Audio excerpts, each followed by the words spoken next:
Assalamualaikum warahmatullahi wabarakatuh. Salam. Bismillahirrahmanirrahim. Alhamdulillahirabbil alamin.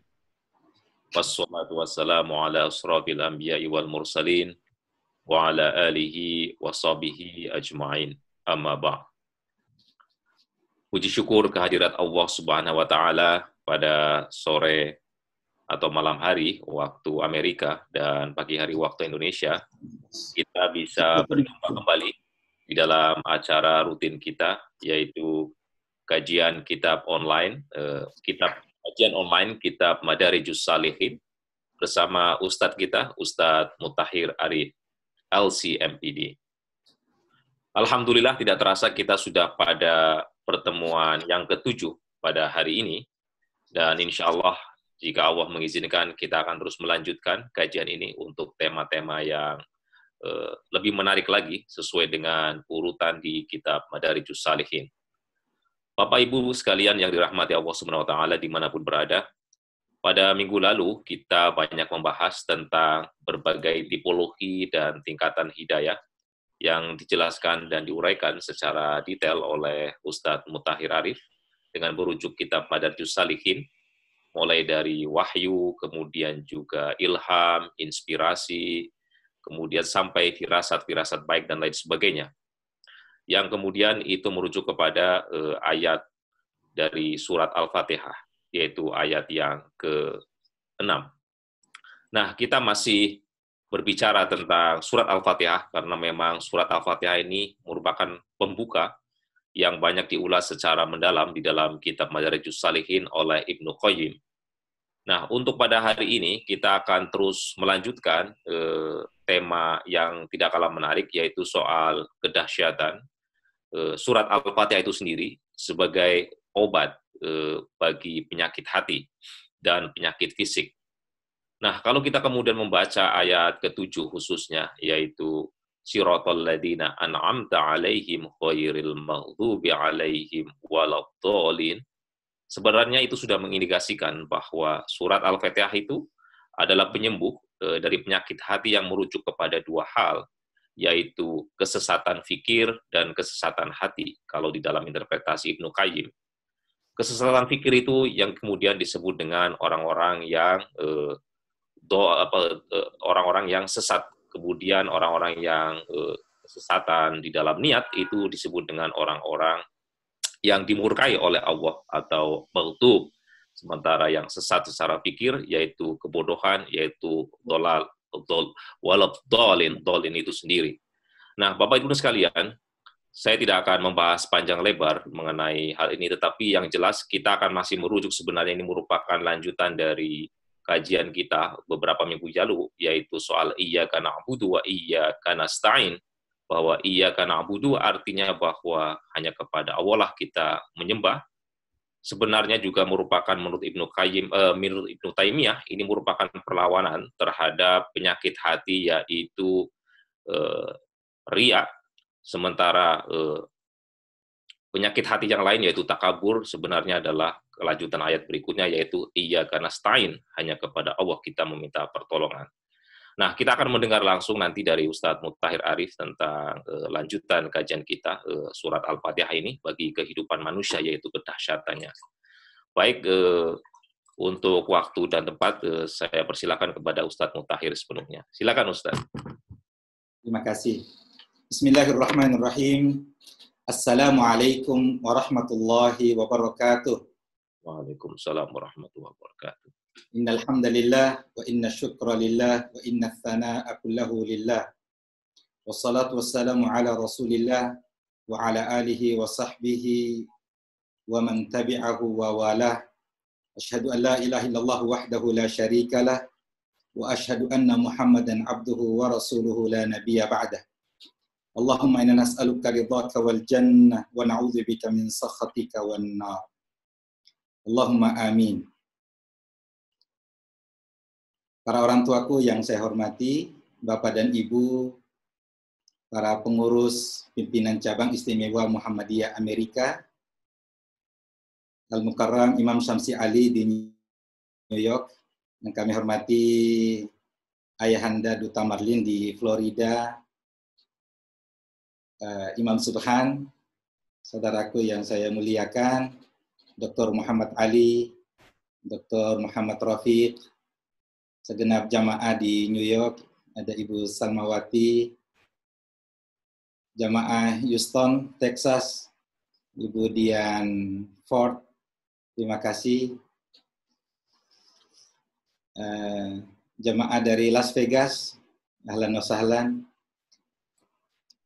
Al-Mukarram Al-Ustadz Rafiq Munawwar di Surabaya, Al-Ustadz Muhammad Afdal Al-Wasati, dan Ustadz Ratna di Maros, segenap jamaah pesantren Darul Istiqomah dimanapun berada, ikhwani akhwati peserta kajian kitab Madarijus Salikin karya Imam Ibnul Qayyim Al-Jauziyah rahimahullah. Kita sama-sama berdoa mudah-mudahan Allah Subhanahu wa taala senantiasa merahmati dan memberkahi kita. Alhamdulillah, kembali lagi pada hari ini dalam lanjutan kajian kitab Madarijus Salikin. Kita bersyukur pada Allah Subhanahu wa taala setinggi-tingginya, kita masih diberi umur panjang, diberikan kesehatan lahir dan batin, dengan nikmat iman, nikmat kesempatan kita dapat bermuajah secara virtual, teriring doa mudah-mudahan Allah merahmati silaturahim kita ini dan semakin mengakrabkan solidaritas di antara kita semua. Salam dan salawat senantiasa kita ucapkan dalam setiap kesempatan kepada junjungan Nabi Muhammad SAW, manusia termulia sepanjang sejarah. Mudah-mudahan kita senantiasa mendapatkan tambahan hidayah untuk mengikuti sunnah dan jejak kehidupan beliau dalam mengarungi kehidupan kita menuju kebahagiaan dan keselamatan hakiki dunia dan akhirat. Bapak, Ibu, saudara dan saudariku rahimakumullah. Pada hari ini kita akan membahas topik dahsyatnya surah Al-Fatihah bagi kehidupan manusia. Berbicara tentang kedahsyatan surah Al-Fatihah, ini sesuatu yang harus dirasakan dengan hati. Para ulama mengatakan al-asya al-hissiyah, sesuatu yang fisikal itu dapat dinilai dengan mata. Tetapi al-asya al-ma'nawiyah, sesuatu yang abstrak, itu dinilai dengan hati. Maka untuk merasakan dahsyatnya surah yang agung ini, kita mesti memastikan bahwa hati kita sedang terbuka. Hati kita ini adalah hati yang hidup untuk melihat kemuliaan dan keagungan Allah Subhanahu wa taala. Al-birru husnul khuluq. Kebaikan itu adalah akhlak yang baik. Wasyarru, sedang keburukan itu, kejelekan itu, ma haqa fi sadrik, sesuatu yang ada di dalam diri kita. Wa karita an yattali alaihin nas, dan kita tidak ingin orang lain melihatnya atau mengetahuinya. Jadi apa saja yang ada di dalam hati, kalau itu kita benci, kalau ada orang yang mengetahuinya, maka pastikan bahwa itu adalah sesuatu yang tidak baik. Maka untuk merasakan keagungan dan keutamaan surah Al-Fatihah ini, mesti kita pastikan bahwa hati kita adalah hati yang bersih, hati yang hidup. Seorang syekh sebelum memulai pelajaran atau muhadarahnya, beliau terkadang mengatakan, "A'irni qalbak." Pinjamkan hatimu sejenak kepadaku untuk hadir di sini.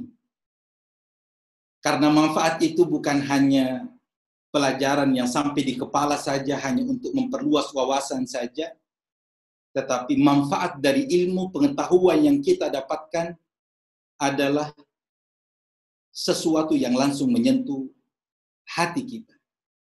Nah, kandungan surah Al-Fatihah ini adalah sesuatu yang harus kita rasakan dengan hati kita.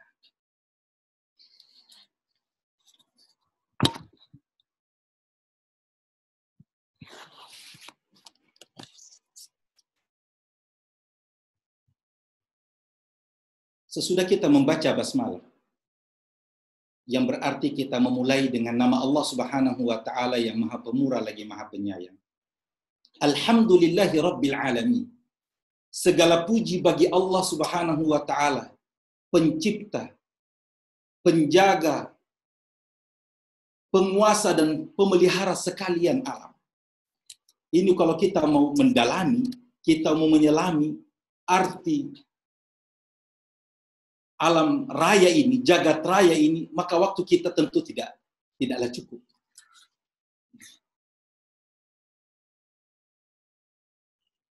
Bayangkan, tidak usah kita terlalu jauh naik ke awan, naik ke langit, melihat angkasa luar, bagaimana galaksi Bima Sakti. Cukup saja untuk kita melihat apa yang ada dalam diri kita. Wa fi anfusikum afala tubsirun. Dan terhadap dirimu, apakah kamu tidak memperhatikan? Allah Subhanahu wa taala lillahi mi'atu rahmah. Allah memiliki 100 rahmat, 100 kasih sayang. Dan hanya satu yang diturunkan ke dunia. Dan dengan satu rahmat itu biha yata'atafun. Semua manusia, semua makhluk saling sayang menyayangi satu sama lain. Tarhamul ummu biwaladiha. Karena satu rahmat itu yang terbagi untuk seluruh makhluk, seorang ibu menyayangi anaknya. Dan subhanallah, 99 dari rahmat itu akan diberikan kepada orang yang beriman kelak di surga nanti. Kita berdoa kepada Allah Subhanahu wa taala, mudah-mudahan kita termasuk hamba yang akan dimasukkan ke dalam surga, yang akan mendapatkan rahmat Allah Subhanahu wa taala yang maha sempurna. Ikhwani akhwati azzakumullah. Betapa besar kasih sayang Allah Subhanahu wa taala. Bukan hanya mereka yang rajin ngaji, bukan hanya yang rajin sholat. Sampai orang yang kafir, sampai orang yang durhaka sekalipun, Allah Subhanahu wa taala masih memberikan kasih sayang kepada mereka, masih memberikan nikmat kepada mereka. Sehingga dengan nikmat itu mereka berbuat maksiat, mereka menentang dan mengingkari ayat-ayat Allah Subhanahu wa taala. Firman Allah dalam surah Al-Anbiya, a'udzubillahi minasyaitonir rajim, bismillahirrahmanirrahim. Iqtaraba lin-nasi hisabuhum wa hum fi ghaflatin mu'ridun. Sudah sangat dekat buat manusia itu hisab mereka. Mereka sudah hampir dihisab, diminta pertanggungjawaban terhadap apa yang telah mereka lakukan. Wa hum fi ghaflatin mu'ridun, sementara mereka itu masih dalam keadaan lalai lagi berpaling. Itulah sebabnya orang-orang kafir di zaman Nabi Shallallahu Alaihi Wasallam, walaupun mereka tidak menyatakan keislaman mereka, tetapi mereka senang dengan ayat-ayat Al-Quran. Subhanallah. Sehingga Abu Jahal yang nama kunyahnya adalah Abul Hakam, itu selalu sembunyi-sembunyi mendekat ke rumah Nabi Shallallahu Alaihi Wasallam untuk mendengarkan beliau membacakan ayat Al-Quran. Sampai-sampai pada suatu waktu orang-orang kafir itu menutup mulut mulia Rasulullah Shallallahu Alaihi Wasallam sambil mengatakan, nasyattuka warrahim. Kami percaya ini adalah kebenaran. Kami yakin bahwa ini bukan sihir. Sehingga dikatakan kepada Abu Jahal, ya Abul Hakam, ata'alamu anna Muhammadan alal haq.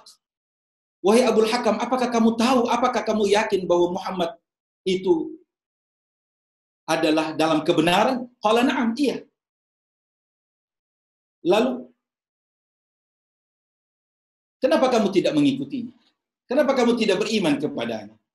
Barulah Abul Hakam menceritakan bahwa dulu kami ini dari dua kabilah, Bani Makhzum dan Bani Abdi Manaf. Kunna natanafasu fi syaraf. kami ini selalu saling bersaing dua kabilah ini dalam kemuliaan. Idza saqau nasqi. Kalau mereka itu memberi minum kepada para jamaah haji, maka kami juga akan memberi minum. Faida at'amu, kalau mereka memberi makan kepada jamaah, kami juga tidak mau kalah dan kami memberikan makan. Sampai betapa sengitnya persaingan itu, kalau mereka bertemu di gang yang sempit, tidak ada yang mau mengalah. Sampai satu saat ada yang mengatakan dari kalangan mereka, dari Bani Manaf, minna nabi, ada di antara kami nabi. Nah, lalu mereka jadi Makhzum tidak ada. Lalu mengatakan, apa yang harus kita lakukan? Tidak ada kecuali menunjukkan iri hati mereka sehingga tidak beriman kepada Nabi Muhammad SAW.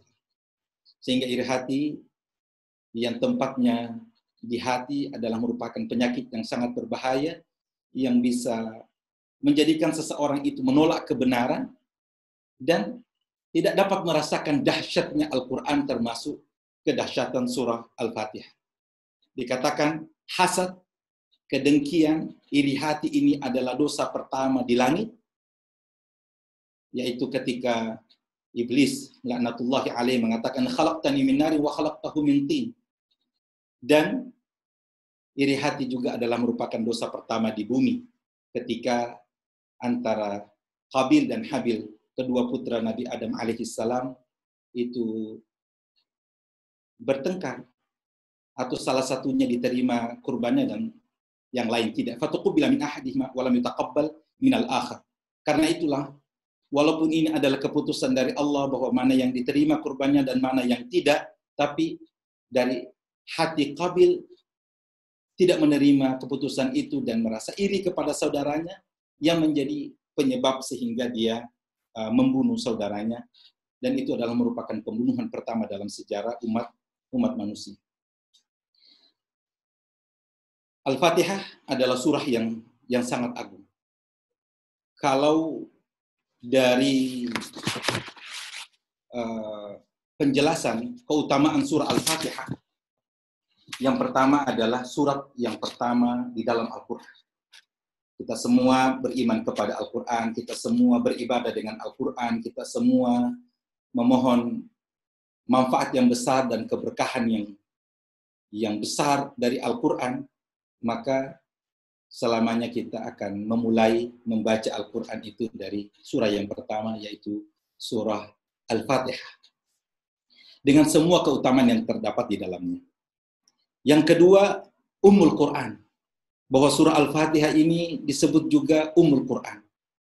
Subhanallah, salah satu dari keistimewaan surah Al-Fatihah memiliki nama sampai 20 menurut para ulama. Dan tidaklah sesuatu itu punya nama yang banyak kecuali menunjukkan kemuliaan dan keutamaannya. Antara lain adalah Ummul Quran, Ummul Kitab, Asy-Syifa, dan seterusnya.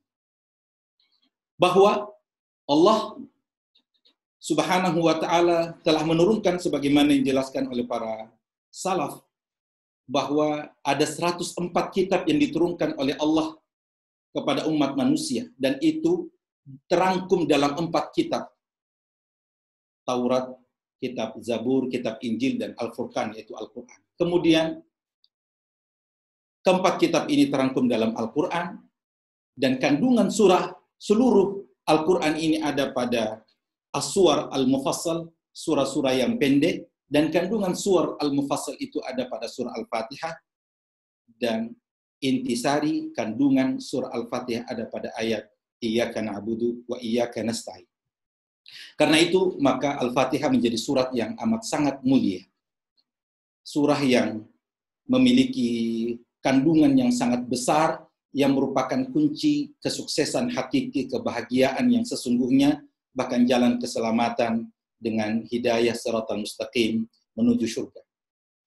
Selanjutnya, keutamaan surah Al-Fatihah perantara hajat manusia.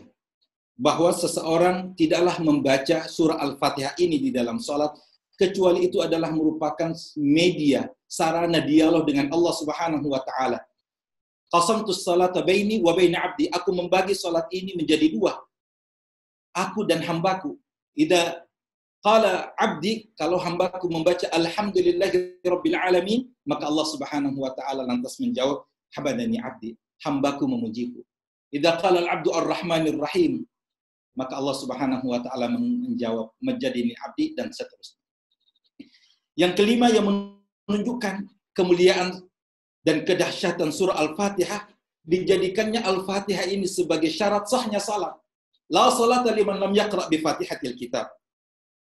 Jadi paling tidak kita 17 kali membaca surah Al-Fatihah pada setiap rakaat salat fardu kita. Belum lagi dengan salat-salat sunat yang lain. Kalau kita tidak membaca surah Al-Fatihah, berarti salat kita tidak sah. Dan tidaklah ini dijadikan sebagai rukun yang mulia, melainkan karena Al-Quran atau surah Al-Fatihah memiliki keutamaan yang sangat besar. Obat bagi manusia. Nanti sebentar akan kita jelaskan lagi lebih rinci bahwa Al-Quran adalah obat. Wa nunazzilu minal Qur'ani ma huwa syifaa wa rahmatul lil mu'minin wa la yazidul zalimina illa khasara, dalam surah Al-Isra. Bahwa Al-Quran ini diturunkan sebagai rahmat dan sebagai obat bagi orang-orang yang beriman. Dan surah yang paling agung dari Al-Quran adalah surah Al-Fatihah. Membaca surah Al-Fatihah berarti membentengi diri kita dari gangguan setan. Kita tahu bahwa setan tidak pernah istirahat, tidak pernah tidur, senantiasa berusaha bagaimana menggelincirkan orang-orang beriman dari jalan kebenaran. Maka salah satu cara untuk kita memohon perlindungan kepada Allah Subhanahu wa taala dari gangguan setan adalah dengan membaca surah Al-Fatihah.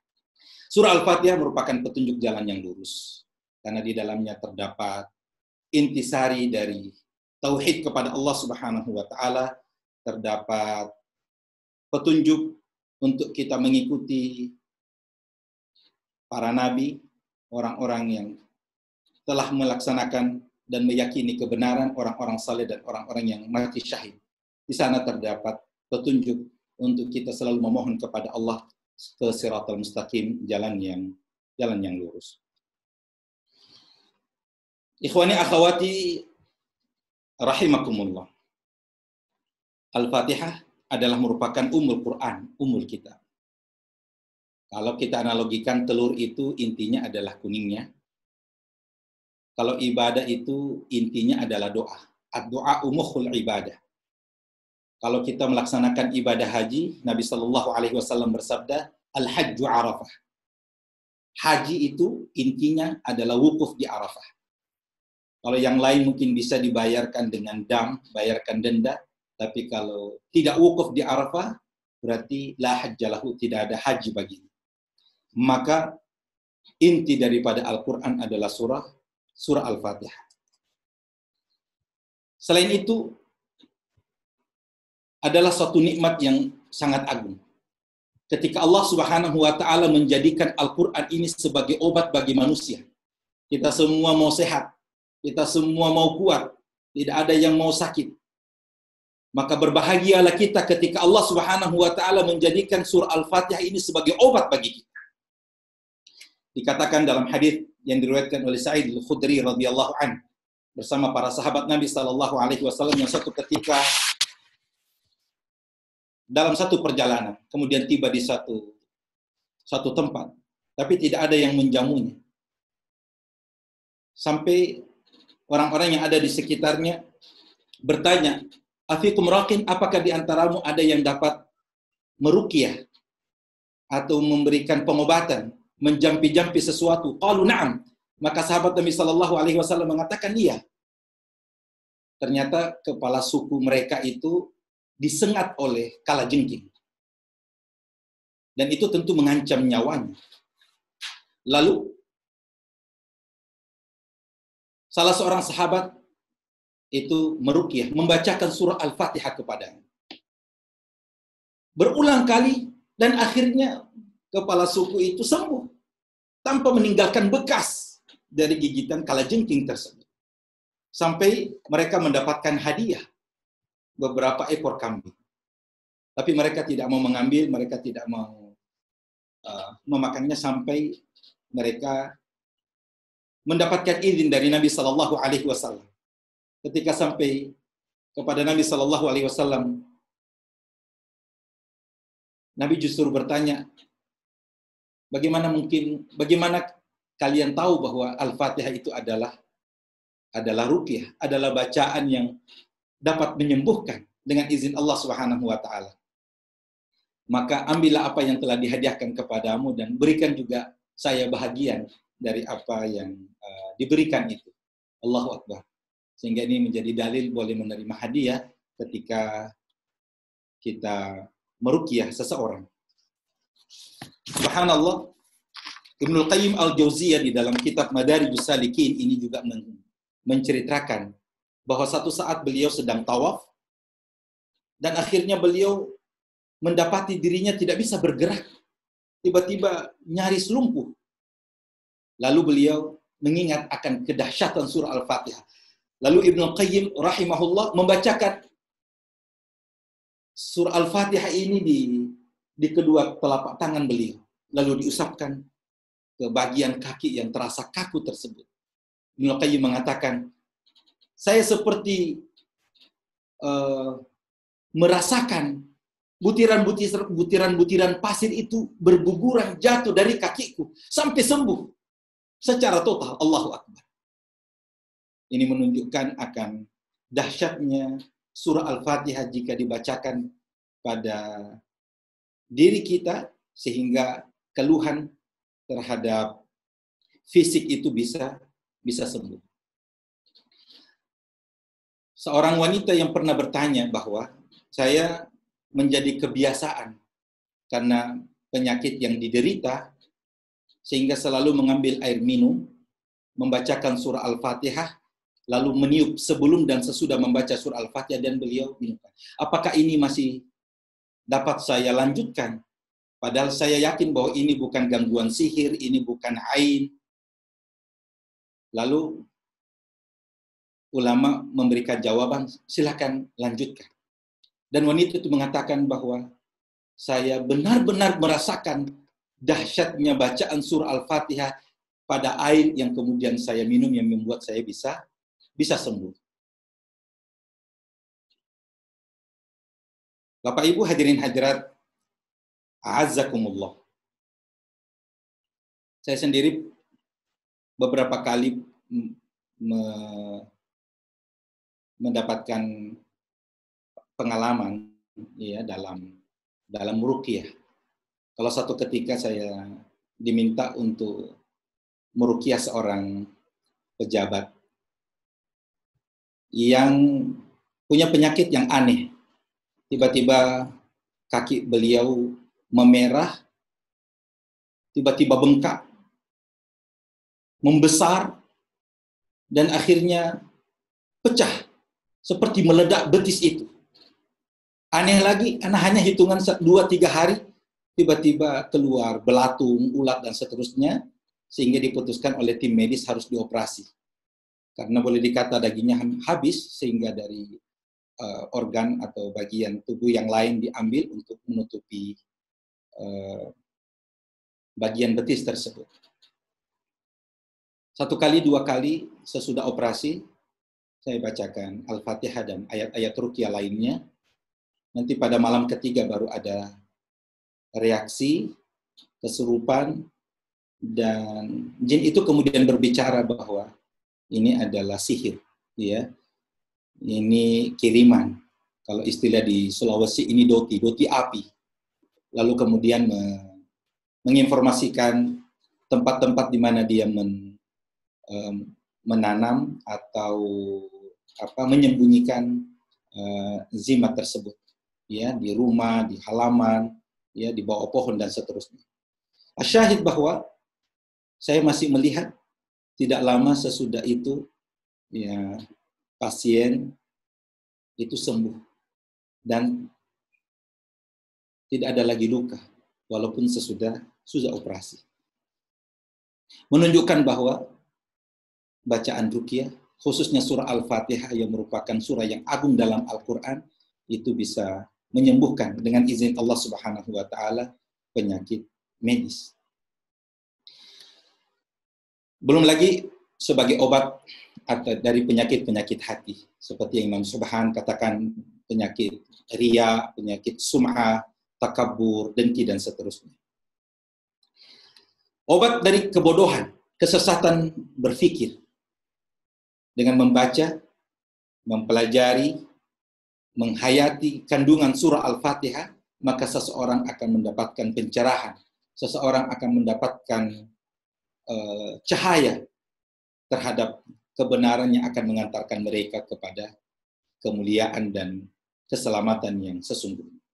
Dalam kitab Madarijus Salikin disebutkan bahwa penyakit hati yang menjadi sumber dari kehinaan dan kehancuran umat manusia bersumber dari dua hal. Yang pertama, fasadul ilm, rusaknya ilmu atau ilmu yang rusak.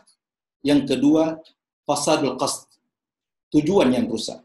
Ilmu yang rusak itu akan mengantarkan seseorang pada kesesatan, serta tujuan yang rusak itu bisa mengantarkan kepada al-ghadab atau kemurkaan.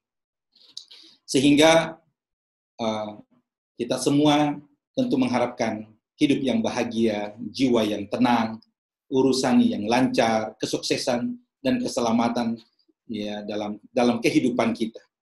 Maka Allah Subhanahu wa taala yang menciptakan kita dan Allah jua yang tahu akan seluk-beluk kehidupan manusia ini, dan karena itu kasih sayang Allah Subhanahu wa taala berwujud pada Al-Qur'anul Karim yang diturunkan kepada kita sebagai pedoman hidup, juga diturunkannya atau diutusnya para nabi dan para rasul untuk menjadi contoh untuk kita teladani dan kita taati, kita ikuti seruannya. Al-Fatihah adalah surah yang agung yang wajib untuk kita ilmui dan kita pahami, kita renungkan dan kita amalkan dalam kehidupan kita menuju ridha dan rahmat Allah Subhanahu wa taala. Para ulama itu memberikan penjelasan tentang tujuan surah Al-Fatihah, ya. Dan sekali lagi ini menunjukkan akan dahsyatnya surah Al-Fatihah. Mungkin kita bertanya, apa sedahsyatnya surah Al-Fatihah? Bukankah ayat ini, bukankah surah ini yang sangat sering saya baca setiap saat, setiap hari? Mungkin saja luput dari pemahaman atau pembaharuan dari keyakinan kita akan kemuliaan surah tersebut. Yang pertama, pujian pada Allah dan kemuliaannya. Bukankah di dalam surah Al-Fatihah ini dimulai dengan Alhamdulillahi Rabbil Alamin. Segala puji bagi Allah hanya milik Allah Subhanahu wa taala, pemelihara sekalian alam. Semua orang ingin dipuji, semua orang ingin mendapatkan pengakuan, penghargaan. Semua orang kadang-kadang nauzubillah harus melepaskan sifat malu hanya untuk mendapatkan like di Facebook, hanya untuk mendapatkan pengakuan untuk suatu hal. Padahal ayat dari surah Al-Fatihah, Alhamdu, itu mematahkan, memutuskan semua obsesi bahwa ternyata yang paling berhak untuk kita puji hanya Allah Subhanahu wa taala. Yang kedua, bahwa kita memuji Allah Subhanahu wa taala dengan menyebut asma dan sifatnya. Ar-Rahmanir Rahim. Subhanallah. Allah mengajar kita beradab kepada Allah. Bagaimana kita berdoa dengan menyebut nama-nama Allah. Maka ayat ini Ar-Rahmanir Rahim ini mengajarkan kepada kita untuk menyebutkan dan meyakini akan keagungan nama Allah Subhanahu wa taala. Selanjutnya mensucikannya dari semua kekurangan. Allah Subhanahu wa taala yang maha mulia, maha sempurna. Tidak ada yang kurang dari Allah Subhanahu wa taala. Surah Al-Fatihah mengandung penegasan terhadap kesempurnaan Allah Subhanahu wa taala. Selanjutnya penetapan hari kebangkitan dan hari pembalasan. Dengan kita mengingat hari akhirat, dengan kita menyadari dan meyakini bahwa hidup ini sementara, dunia ini akan berakhir, kita pasti akan mati dan kita akan dikumpulkan di padang mahsyar. Hari akhirat adalah merupakan negeri keabadian. Maka seseorang pasti akan berhati-hati dan berusaha untuk melakukan yang terbaik dalam hidup dan berupaya semaksimal mungkin untuk menjauhkan diri dari segala dosa dan maksiat. Selanjutnya dengan firman Allah Subhanahu wa taala, iyyaka na'budu wa iyyaka nasta'in, berarti kita mengesahkan Allah dengan ibadah dan isti'anah. Semata-mata hanya beribadah kepada Allah, dan ketika kita memohon pertolongan juga hanya kepada Allah Subhanahu wa taala. Selanjutnya, menghadap kepadanya dengan memohon petunjuk ke siratal mustaqim. Subhanallah. Ini adalah inti dari doa yang sangat agung, adalah memohon petunjuk menuju jalan yang lurus. Karena jalan lurus inilah yang akan mengantarkan kita kepada ketentraman jiwa, kebahagiaan rumah tangga, kepuasan batiniah. Siratal mustaqim inilah yang menunjukkan kita jalan ke masjid, khusyuk di dalam ibadah. Bagaimana kita bisa betah membaca ayat Al-Quran berlembar-lembar. Bagaimana kita punya motivasi yang tinggi untuk menghafal ayat Al-Quran, menghafal surah-surah dalam Al-Quran, dan tidak pernah beralasan, saya sudah tua, saya sudah sakit-sakitan. Karena Allah Subhanahu wa Ta'ala menjamin siapa yang menghafal Al-Quran, Allah Subhanahu wa Ta'ala akan memberikan kemudahan kepadanya. Siratal mustaqim ini yang mengantarkan kita untuk memaafkan kesalahan saudara kita, kawan dan sahabat kita. Siratal mustaqim ini yang mengantarkan kita untuk bersedekah lebih banyak lagi, lebih sering lagi, lebih peka terhadap orang-orang yang membutuhkan uluran tangan kita. Siratal mustaqim inilah yang selalu mengantarkan jiwa kita menjadi hamba yang bersyukur, banyak bersabar, dan selalu mengingat kematian. Selanjutnya, tujuan surah Al-Fatihah mengantarkan kita pada merendahkan diri kita kepada Allah dan selalu memohon istiqamah di jalan yang lurus.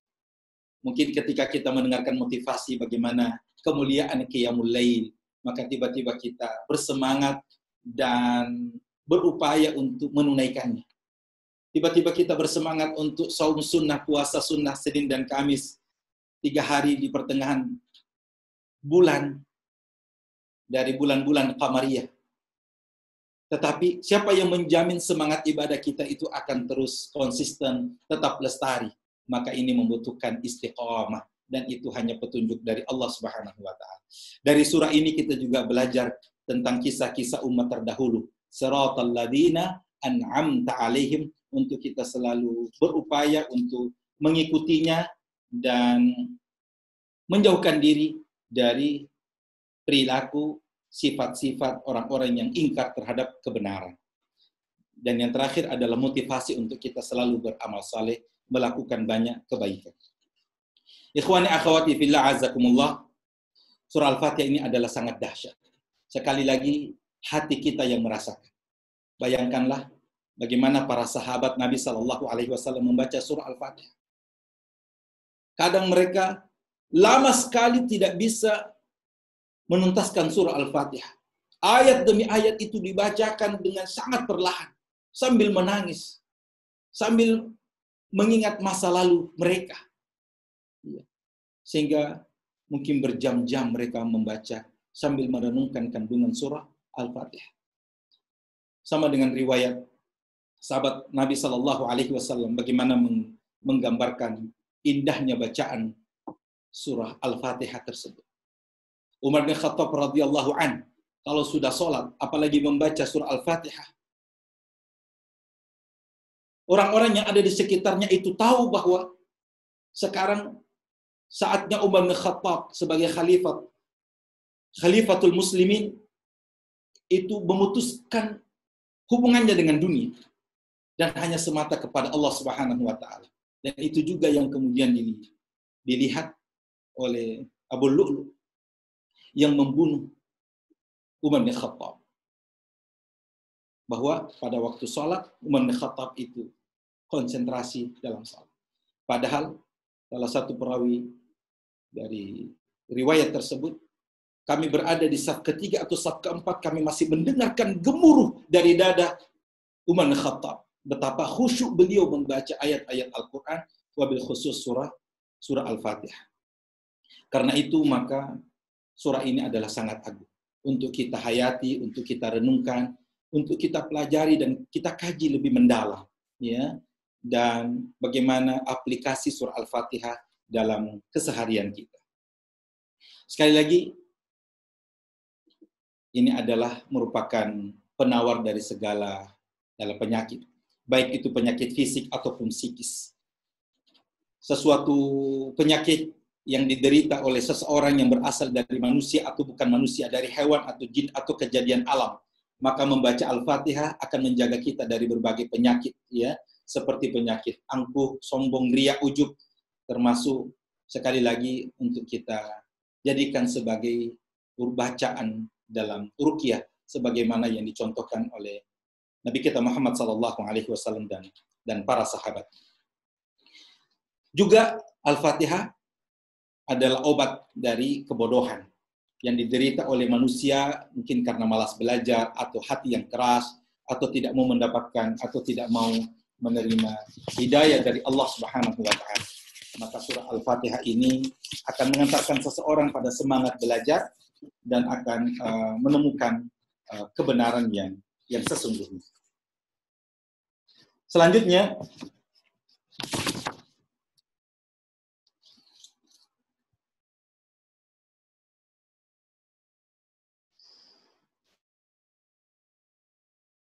meneguhkan tauhid dengan Al-Fatihah. Al-Fatihah mengandung pelajaran tauhid yang luar biasa. Baik tauhid rububiyah, tauhid uluhiyah, dan tauhid asma wa sifat. Bukankah di dalam surah Al-Fatihah kita membaca Alhamdulillahi Rabbil Alamin, yang berarti segala puji bagi Allah penguasa, pemelihara semesta raya. Bahwa Allah satu-satunya pencipta, Allah satu-satunya penguasa dan pengatur sekalian alam. Semakin kita merenungkan, tidak ada arti kita sebagai manusia yang lemah, yang hina, yang kecil ini di hadapan keagungan ciptaan Allah Subhanahu wa taala.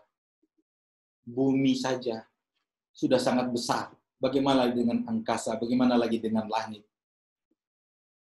Sehingga semakin menguatkan keyakinan kita akan kekuasaan Allah Subhanahu wa taala. Yang kedua, tauhid uluhiyah. Tauhid yang mengantarkan kita untuk beribadah hanya kepada Allah Subhanahu wa taala. Banyak orang yang tahu bahwa langit dan bumi ini adalah ciptaan Allah, tapi dia tidak beribadah kepada Allah. Artinya dia tidak meyakini tauhid uluhiyah. Maka di dalam surah Al-Fatihah ini mengandung pengesaan terhadap Allah dalam bentuk ibadah. Bahwa selain meyakini Allah yang menciptakan kita dan Allah yang maha kuasa atas segala sesuatu, maka semua bentuk ibadah hanya untuk Allah. Qul inna salati wa nusuki wa mahyaya wa mamati lillahi rabbil alamin. Dan itu akan kita dapatkan dalam ayat yang mulia, iyyaka na'budu wa iyyaka nasta'in. Hanya kepadamu ya Allah kami menyembah, dan hanya kepadamu kami pula memohon pertolongan. Bapak dan Ibu, ikhwani akhwati azakumullah, Madarijus Salikin adalah merupakan pembahasan tentang persinggahan-persinggahan iyyaka na'budu wa iyyaka nasta'in.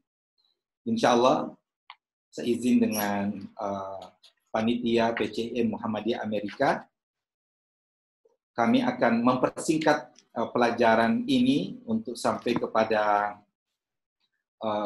pembahasan inti dari Madarijus Salikin yang ada pada jilid yang kedua, dan kita akan mulai 2 pekan yang akan datang dengan izin Allah Subhanahu wa taala tentang persinggahan-persinggahan tersebut, supaya kita bisa langsung membahas ya tentang manazil iyyaka na'budu wa iyyaka nasta'in.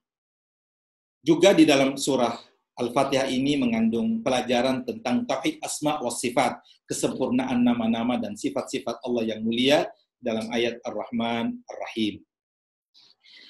Sehingga dalam waktu yang sama, surah yang mulia ini mengandung bantahan terhadap orang-orang yang tersesat di dalam akidah. Mereka adalah orang-orang Majusi, dan orang-orang yang serupa dengan mereka dari golongan Qadariyah yang mengingkari tauhid rububiyah dan uluhiyah. Di mana keyakinan mereka, orang-orang Majusi mengatakan ada pencipta Allah yang menyertai Allah. Orang-orang Qadariyah Majusi mengatakan bahwa Allah tidak punya campur tangan dalam segala perbuatan manusia.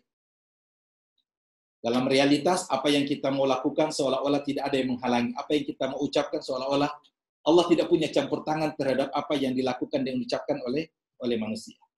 Maka iyyaka na'budu wa iyyaka nasta'in itu membantah semua apa yang menjadi pemahaman mereka. Sebab pertolongan yang mereka mohonkan kepadanya berarti mengharapkan sesuatu yang ada di tangan Allah dan yang ada dalam kekuasaan serta kehendaknya. Juga ayat yang mulia ini mengandung bantahan terhadap aliran Al-Jahmiyah yang mengingkari sifat-sifat Allah Subhanahu wa taala. Dan orang-orang Jabariyah yang menganggap bahwa kita ini majbur, apa yang saja yang kita lakukan ini memang sudah ditentukan oleh Allah dan sudah dikehendaki oleh Allah. Jadi kalau kita berbuat baik, yaitu maunya Allah. Kalau kita berbuat dosa, itu juga maunya Allah. Sehingga kalau kita masuk surga, maunya Allah. Kalau kita masuk neraka, juga maunya Allah. Tidak demikian. Kenapa? Karena ada firman Allah Subhanahu wa taala, iyyaka na'budu, kita menyembah Allah dan kita juga memohon pertolongan. Bahwa di situ terdapat masyiah. Selalu ada pilihan, kita mau melakukan yang baik atau kita mau melakukan yang tidak baik.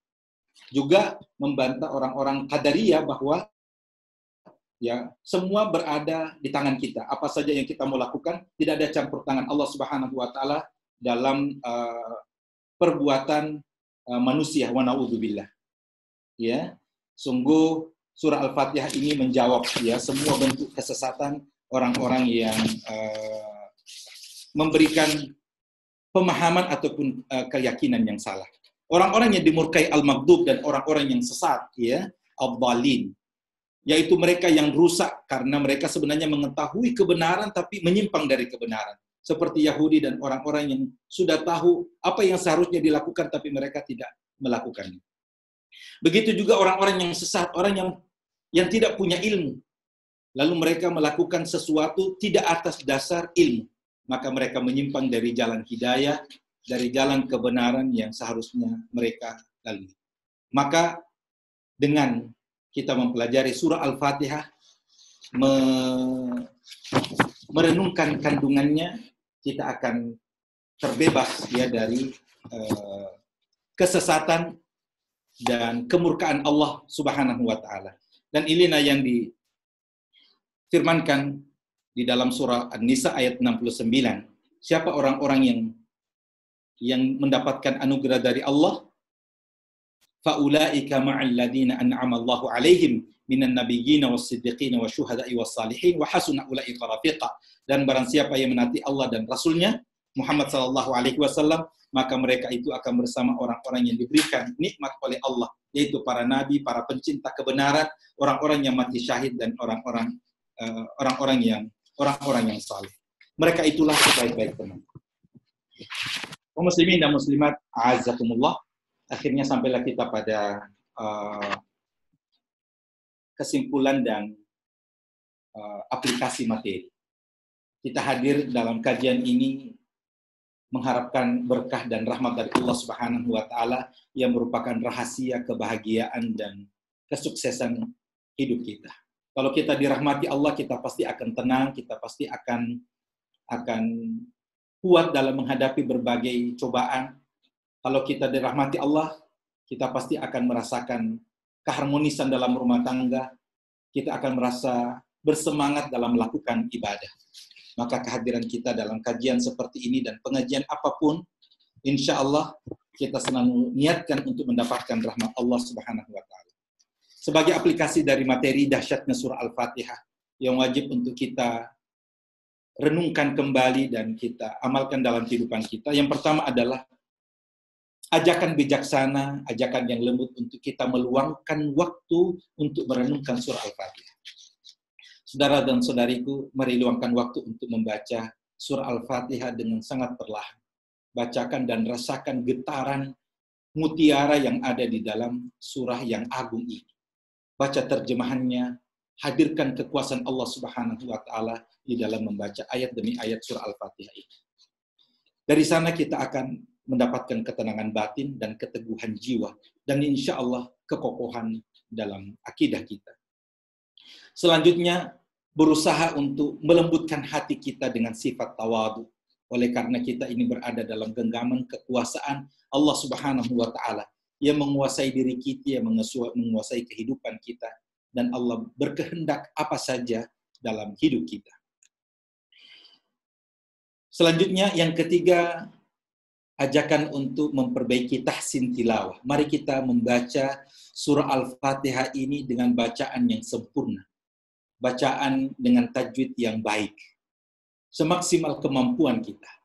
Kalau mungkin masih butuh waktu untuk mempelajari tajwid, bagaimana membaca seluruh ayat Al-Quran sesuai dengan makharijul huruf dan kaidah tahsin dan tajwid. Paling tidak jangan sampai ada kesalahan di dalam membaca surah Al-Fatihah. Kenapa? Karena surah ini adalah surah yang paling sering kita baca. Maka mudah-mudahan dengan ikhtiar penuh kesungguhan untuk memperbaiki tajwid dan makharijul huruf dari setiap ayat yang kita bacakan dalam surah Al-Fatihah akan mengantarkan kita pada khusyuk. Di samping mempelajari terjemahan dan kandungannya. Yang keempat, mari kita berupaya untuk meningkatkan khusyuk kita di dalam sholat. Mudah-mudahan dengan mengaplikasikan surah Al-Fatihah ini, kita semakin tenang di dalam sholat, tidak terburu-buru dalam sholat. Merasakan bahwa kita membaca Al-Fatihah dalam sholat itu berarti seolah-olah kita diberikan HP, diberikan sarana untuk berkomunikasi dengan Allah Subhanahu wa Ta'ala, yang setiap ayatnya pasti akan dijawab oleh Allah Subhanahu wa Ta'ala. Selanjutnya, yang kelima, mari kita tingkatkan bakti kita kepada kedua orang tua. Bagi bapak dan ibu yang masih orang tuanya masih hidup, maka kesempatan untuk kita mendapatkan surga. Mari kita maksimalkan upaya kita untuk menjadi anak soleh yang patuh kepada kedua orang tua. Karena itu adalah pintu kebaikan dunia dan akhirat. Birrul walidain adalah salah satu pintu surga dari 8 yang akan terbuka bagi orang-orang yang beriman dan melakukan kebaikan dalam hidup ini. Selanjutnya, memperbanyak sedekah. Sedekah adalah merupakan impian orang-orang yang sudah meninggal dunia. Yang bahkan orang yang sakaratul maut sekalipun hanya minta, walaupun waktu yang sangat singkat diberi tempo untuk bersedekah. Begitu mereka meyakini, melihat bahwa manfaat sedekah itu luar biasa, khususnya ketika sudah dipanggil oleh Allah Subhanahu wa Ta'ala. Karena itu, mari kita memperbanyak kematian, memperbanyak mengingat mati.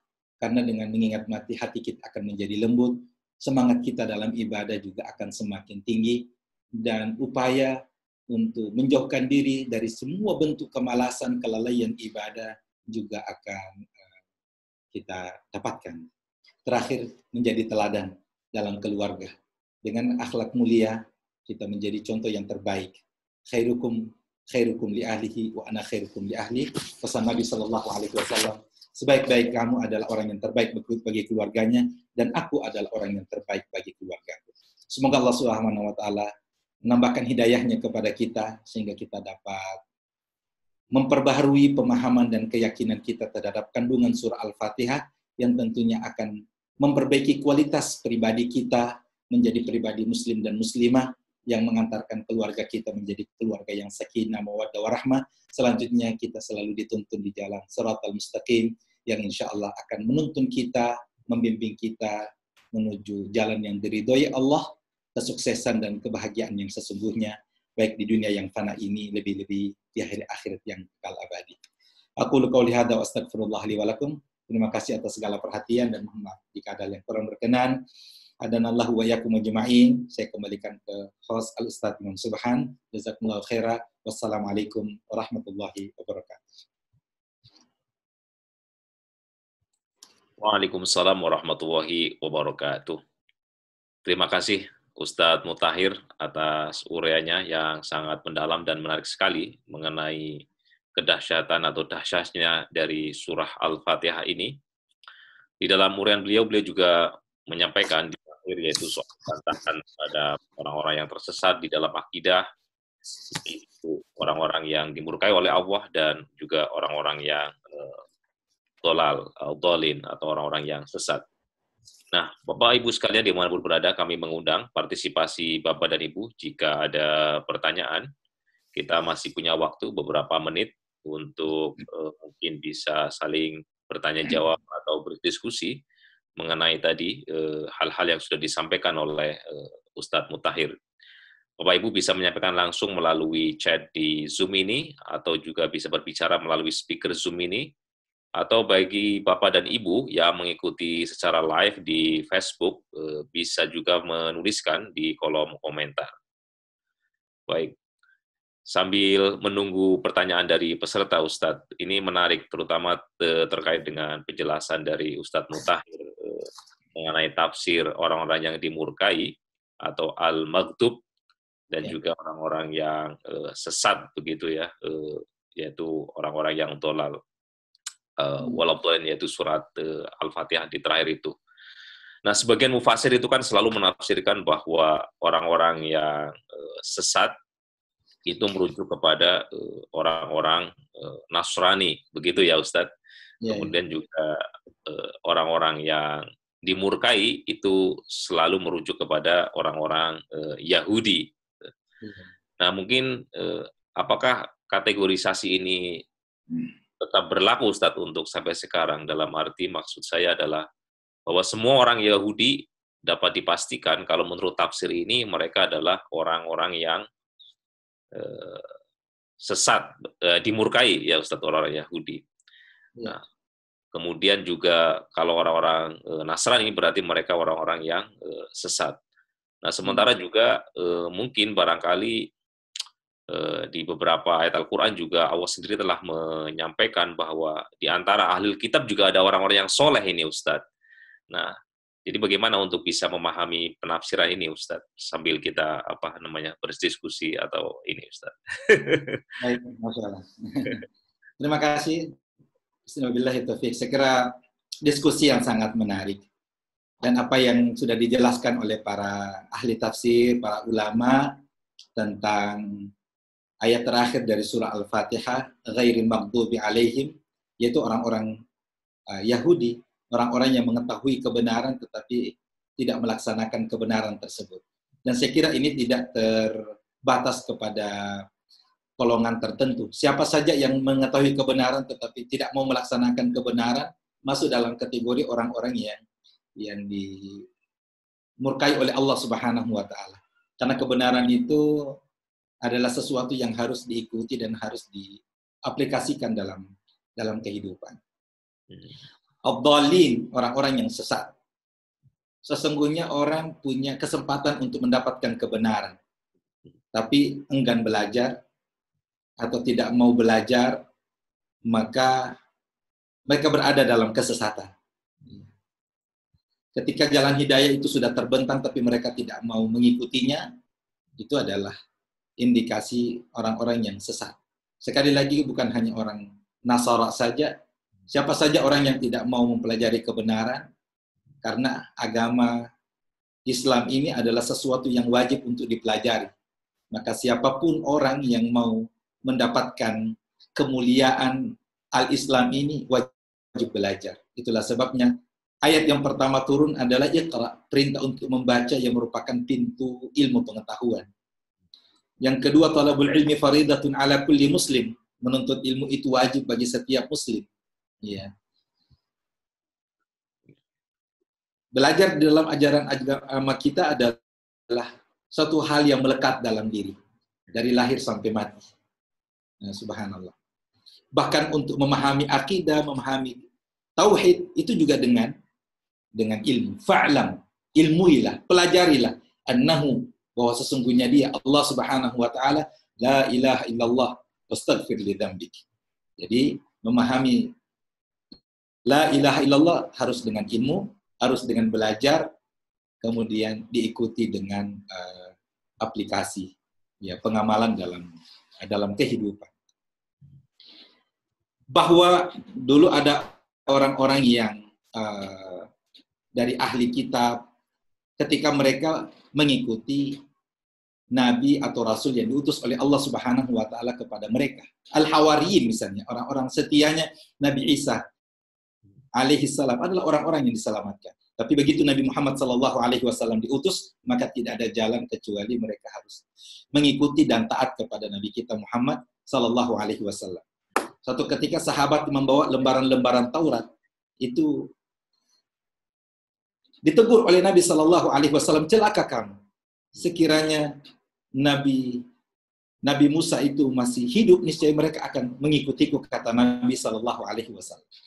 Ya, maka berbahagia, bersyukurlah kita mendapatkan nikmat hidayah ini untuk memeluk agama Islam, dan menjadi kewajiban kita untuk tetap konsisten istiqamah di dalam menjalankan petunjuk Allah Subhanahu wa taala dan tuntunan Rasulullah sallallahu alaihi wasallam.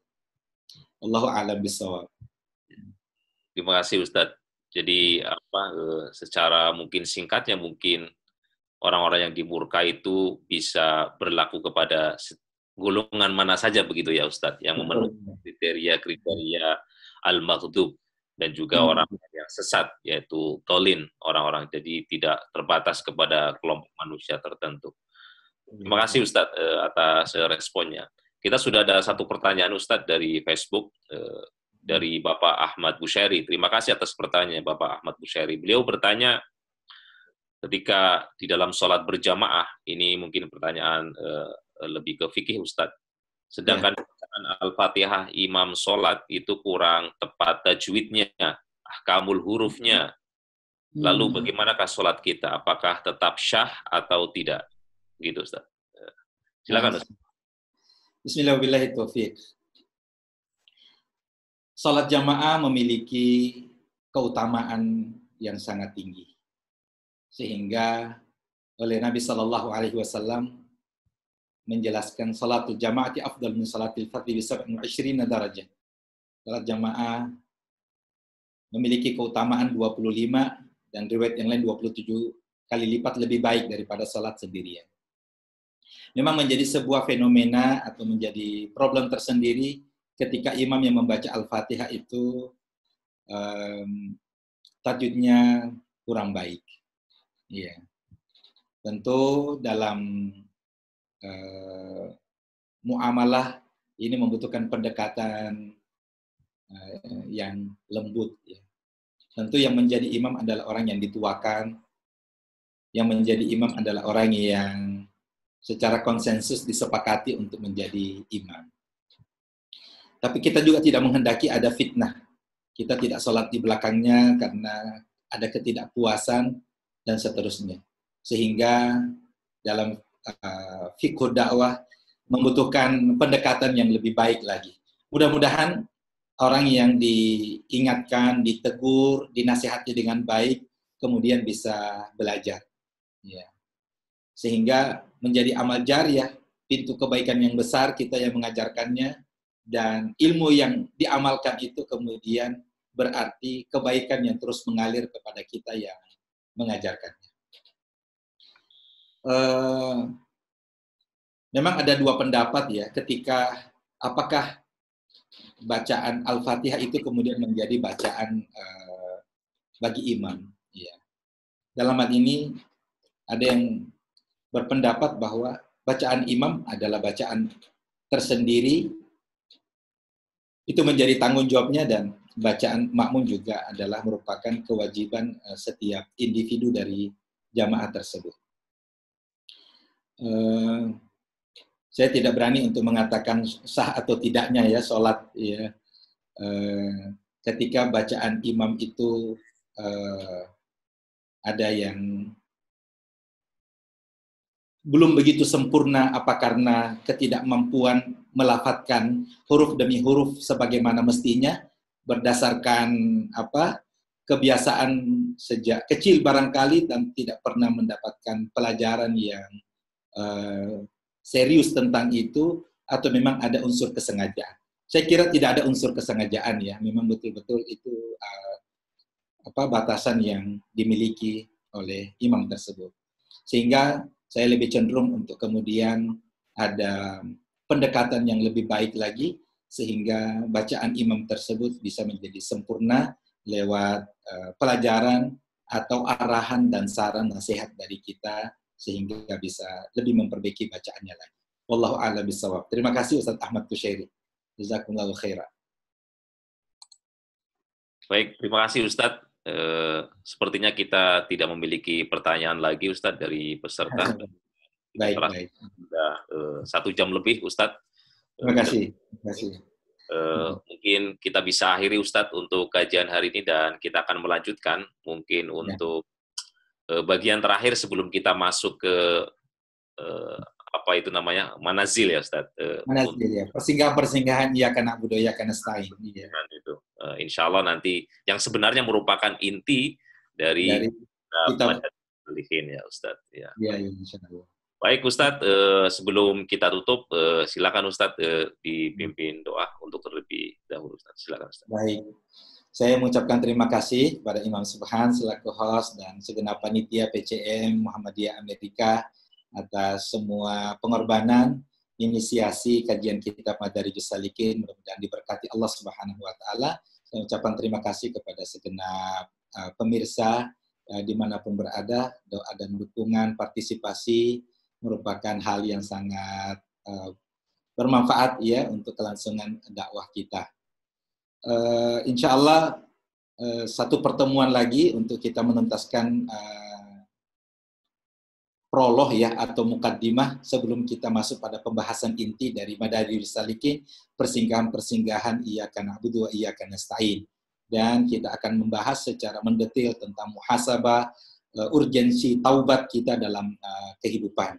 Dan setelah itu insya Allah kita sudah memulai tahapan-tahapan pertama dari manazilu atau manazil Iyyaka na'budu wa iyyaka nasta'in, inti dari kitab Madarijus Salikin. Akhirnya mari kita berdoa, mudah-mudahan Allah Subhanahu wa taala senantiasa memberkahi umur kita, memberkahi keluarga kita dan senantiasa menguatkan iman dan akidah kita sehingga kita dituntun di jalan yang diridhai. Bismillahirrahmanirrahim. Alhamdulillahirabbil alamin. Hamdal hamidin wa syukra syakirin. Ya Rabbana lakal hamdu kama yanbaghi li jalali wajhikal karimi wa 'azimi sultanik. Allahumma inna nas'aluka ridhaka wal janna wa na'udzubika min sakhatika wan nar. Allahumma ya Allah, ampunilah dosa-dosa kami, ampuni dosa kedua orang tua kami, dosa guru-guru kami, dan semua orang yang berjasa dalam hidup kami. Allahumma aslih lana dinana alladhi wa ismatu amrina. Ya Allah, perbaikilah urusan agama kami yang menjadi inti urusan kami. Wa aslih lana dunyana allati fiha ma'ashuna. Ya Allah, bereskanlah urusan dunia kami yang menjadi tempat kehidupan kami. Wa aslih lana akhiratana allati ilaiha ma'aduna. Ya Allah, bereskanlah urusan akhirat kami yang menjadi tempat kembali kami kelak. Waj'alil hayata ziyadatan lana fi kulli khair. Jadikan kehidupan kami adalah tambahan kebaikan yang berkesinambungan. Waj'alil mauta rahatan lana min kulli syarr. Jadikanlah kematian kami adalah akhir daripada segala kejelekan. Allahumma habib ilainal iman. Ya Allah, jadikanlah kami semua cinta kepada iman. Wa zayyinhu fi qulubina, dan hiaskan iman itu di hati kami. Wa kari ilainal kufra wal fusuq wal isyan. Jadikan kami semua tidak senang kepada kekafiran, kefasikan dan dosa. Wa ja'alna minar rasyidin. Jadikan kami semua adalah hamba-hambamu yang terpimpin. Rabbana hab lana min azwajina wa dhurriyyatina qurrata a'yun waj'alna lil muttaqina imama. Allahumma hadha du'auna wa minkal ijabah. Innaka qulta wa qawlukal haqq ud'uni astajib lakum fastajib du'aana ya Rahman.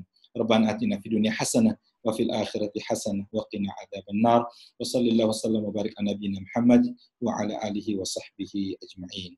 Wa akhiru da'wana anil hamdulillahi rabbil alamin. Amin. Alhamdulillahirabbil alamin.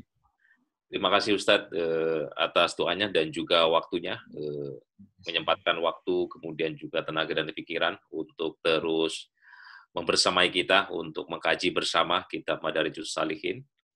Saya juga Imam Subhan dari Seattle, mohon maaf jika di dalam mengawal acara ini, memfasilitasi acara ini, banyak kesalahan, baik disengaja ataupun tidak.